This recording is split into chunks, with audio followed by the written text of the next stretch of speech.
2026 চনত ৰাইজৰ দলক বাদ দি অসমত কোনো দলে চৰকাৰ কৰিব নোৱাৰে। 2026ত ৰাইজৰ দলে 20ৰ পৰা 25খন আসন লাভ কৰিবই।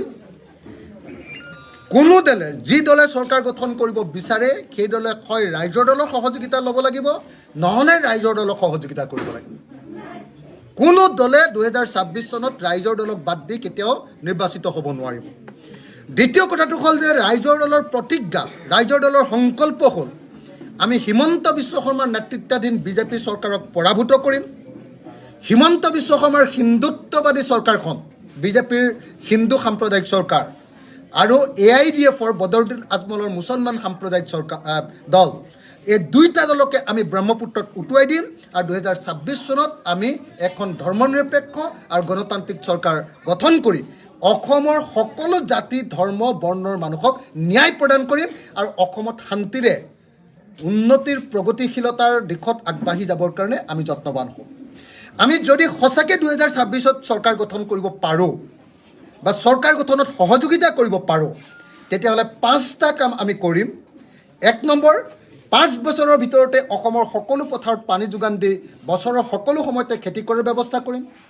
2 নম্বৰ, সকলো উৎপাদিত বস্তুৰ মিনিমাম ছাপৰ্ট প্ৰাইচ অতি কমেও এটা দাম দিম।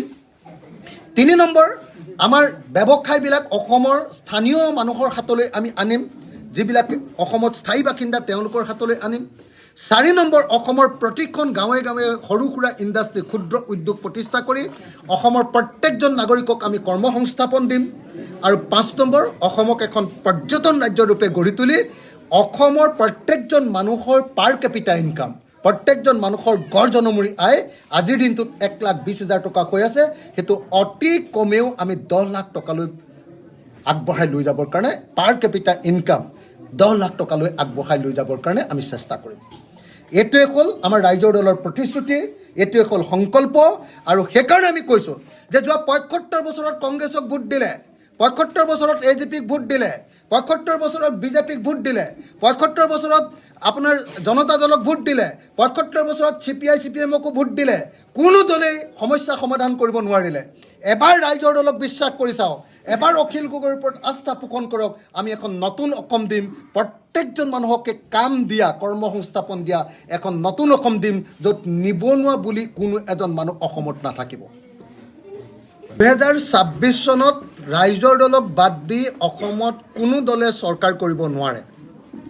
2026ত ৰাইজৰ দলে 20ৰ পৰা 25খন আসন লাভ কৰিবই। কোনো দলে যি দলে চৰকাৰ গঠন কৰিব বিচাৰে সেই দলে হয় ৰাইজৰ দলৰ সহযোগিতা ল'ব লাগিব, নহ'লে ৰাইজৰ দলক সহযোগিতা কৰিব লাগিব। কোনো দলে 2026 চনত ৰাইজৰ দলক বাদ দি কেতিয়াও নিৰ্বাচিত হ'ব নোৱাৰিব।